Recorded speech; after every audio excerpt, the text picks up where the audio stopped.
Kisah legenda dan kesaktian Raja Siliwangi. Siapa Raja Siliwangi? Prabu Siliwangi adalah sosok raja besar dari kerajaan Pajajaran yang sangat terkenal dalam sejarah dan legenda Sunda. Banyak yang meyakini bahwa beliau adalah Sri Baduga, Maharaja yang memerintah sekitar abad ke-15 di pusat kerajaan Pakuan, Pajajaran. Kesaktian Raja Siliwangi menurut legenda dan kepercayaan bisa berubah menjadi macan putih.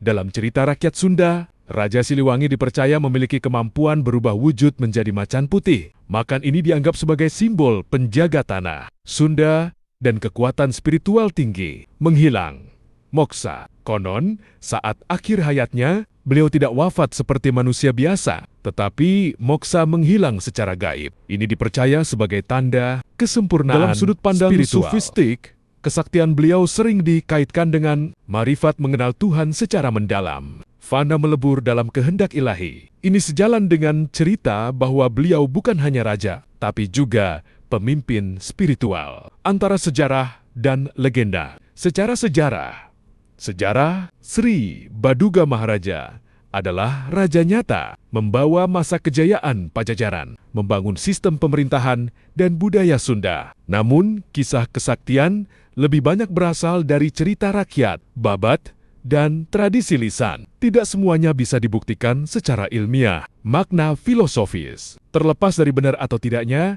kisah kesaktian Raja Siliwangi mengandung pesan. Kedekatan dengan Tuhan lebih utama dari kekuasaan. Hubungan Raja Siliwangi dengan dunia gaib Sunda. Sosok spiritual di balik raja. Dalam kepercayaan masyarakat Sunda, Prabu Siliwangi tidak hanya dipandang sebagai raja dunia, tetapi juga penguasa dimensi spiritual. Ia dipercaya memiliki hubungan kuat dengan alam gaib, alam lelembut, roh leluhur Karuhun, penjaga tanah Sunda, macan putih, simbol penjaga gaib. Macan putih sering dikaitkan langsung dengan Prabu Siliwangi. Maknanya, penjaga wilayah Sunda secara gaib, lambang kekuatan, kewibawaan, dan kesucian. Perwujudan energi spiritual sang raja. Dalam cerita, ada yang percaya macan putih itu adalah jelmaan beliau. Ada juga yang meyakini sebagai khodam atau penjaga gaib kerajaan, moksa, dan kerajaan gaib Pajajaran. Banyak versi menyebutkan bahwa Prabu Siliwangi tidak wafat, melainkan moksa, menghilang ke alam lain. Kepercayaan ini melahirkan konsep Pajajaran tidak benar-benar hilang, tetapi berpindah ke alam gaib, dimensi tak kasat mata. Beberapa orang spiritual bahkan mengklaim bisa bertemu dengan beliau dalam keadaan batin tertentu atau melihat kerajaan gaib tersebut. Ruhun leluhur dan garis spiritual. Dalam budaya Sunda, Karuhun, leluhur yang masih menjaga keturunannya. Raja Siliwangi dianggap sebagai Karuhun Agung. Maknanya, diyakini memberi perlindungan, menjadi sumber kekuatan batin bagi sebagian orang, dihormati lewat doa, ziarah, atau ritual adat. Ilmu kesaktian dan ilmu Sunda Wiwitan. Kesaktian beliau sering dikaitkan dengan ajaran spiritual lokal, seperti Sunda, Wiwitan, ilmu kebatinan, olah rasa, dan energi batin. Bentuk kesaktiannya dipercaya meliputi mengendalikan energi alam, berkomunikasi dengan makhluk gaib, perlindungan diri tingkat tinggi. Penting antara kepercayaan dan realitas.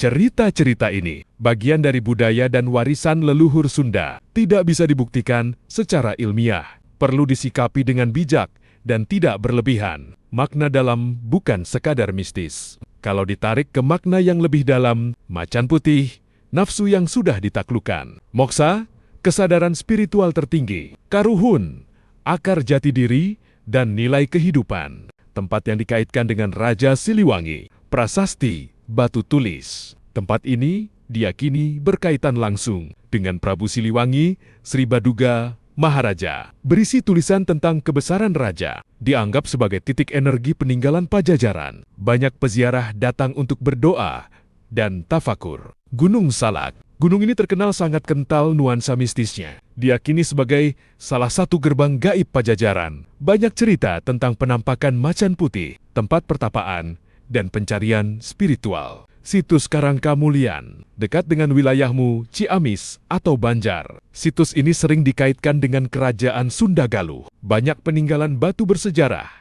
diyakini memiliki hubungan spiritual dengan leluhur Sunda. Sering digunakan untuk ritual adat. Gunung Gede Pangrango. Gunung ini juga masuk dalam jalur legenda Siliwangi. Dipercaya sebagai tempat perjalanan spiritual sang raja. Banyak kisah pendaki bertemu sosok gaib. Energi alamnya dianggap sangat kuat. Cerita orang yang mengaku bertemu. Ini adalah cerita pengalaman pribadi orang testimoni, bukan fakta pasti. Kisah penampakan macan putih.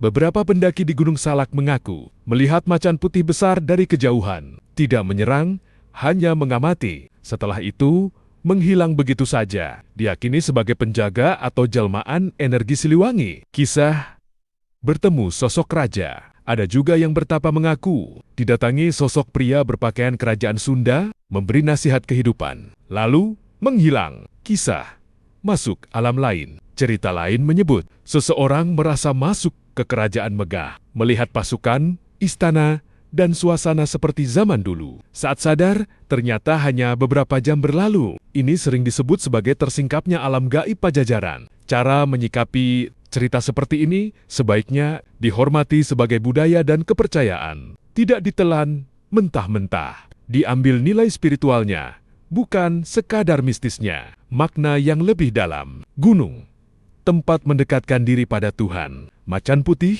simbol kekuatan batin. Pertemuan gaib, refleksi perjalanan jiwa manusia.